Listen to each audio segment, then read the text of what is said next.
Welcome back to Let's Have It Out. I'm Phakamile Hlubi-Majola, and my guest tonight is Phumlani M Majozi, Board Director at the Free Market Foundation.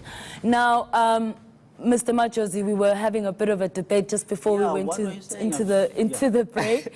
I was saying to you that as you sit here, as an African... Yes, racism that white people are getting... yes, you must admit, whether you like it or not, and I know as the Free Market Foundation you like to deny that racism is a factor in the South African economy. Yeah. But our economy is racist. The structure of our economy has always been racist from the time that the Union of South Africa was formed. And even today, 24 years after democracy, African workers are paid less. And it's a deliberate choice. It's done that way so that we can appeal to capital, so that capital can exploit us more than any other worker and extract the most profit from our labor. And my question to you was, how are you as an African worker sitting here and fighting against a progressive policy like the national minimum wage, a living wage, which is the one that we are fighting for as NUMSA, which will ensure that ordinary African workers actually earn what they deserve. What's the minimum wage you are fighting for as NUMSA?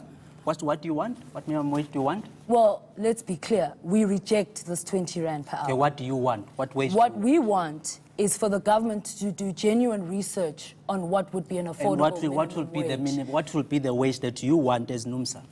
Well, what number do you want? Give me the number. What number do you want? Well, let's put it this way. For us, the miners of Marikana had identified 12,000 rands, which for them was a good starting point as a living wage. What we are arguing as NUMSA is that 12,000 rand in and of itself would not be sufficient, because we would need, and what we are saying is we want government to do genuine research into what companies can afford, so that we can actually come up with what is an affordable. So I'm trying to ask you what is the number that you want, but we are saying no, but I'm giving you an explanation in the sense that we haven't, as a trade union, we haven't adopted a particular figure. What we have said is that we acknowledge the figure of 12,500 rand as a starting point.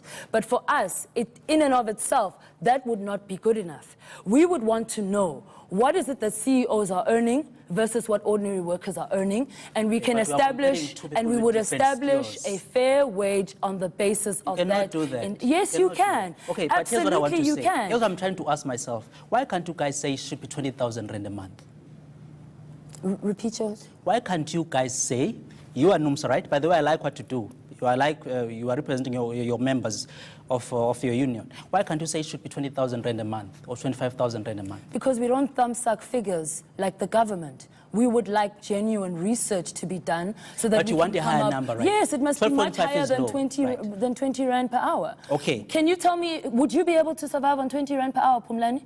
Would you be able to raise your children, raise your family with any level of decency on 20 rand per hour? Okay, but then what should be there? Who should set it? Why is it okay that other people must earn 20 rand per hour? No, I'm not saying it's okay. That's what you're saying. No, here's what I'm saying. If you're going to talk about what's low and what's high, clearly you're okay with black workers earning low wages. No, I'm not okay. I want everybody's wage to go up, right? The question is who should determine the wage, right? Is it really fair that there should be government who will determine and say that you as Phakamile, you cannot, take this, or you as let's just make a case where you are an employer. Government comes and you own a business as Phakamile, and he says that you cannot hire a specific person unless you pay him this amount of money, right? What if you don't have that money, right?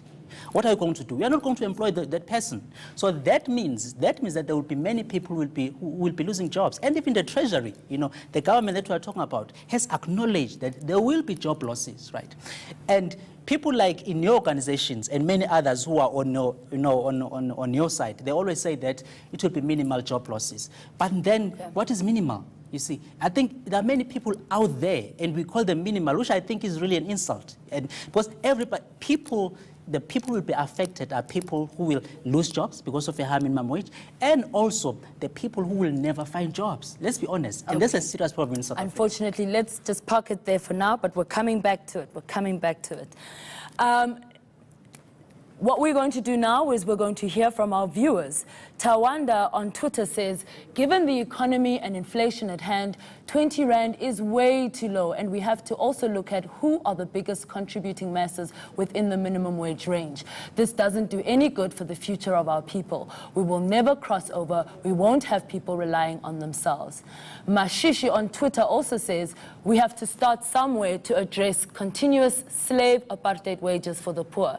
It's a fair ask for a start, in my opinion, though it's long overdue. Thank you, Tawanda and Mashishi, for your comments. Phumlani, would you like to engage on some of what the viewers have said? You have one who's basically saying that this national minimum wage is far from adequate because people cannot live a life of dignity, which is our position as NUMSA. We believe that a lot more work needs to be done to actually establish a living wage. For your members? No, not for our members, for the working class. People won't find jobs. Oh, come on, Phumlani. Yes, come on.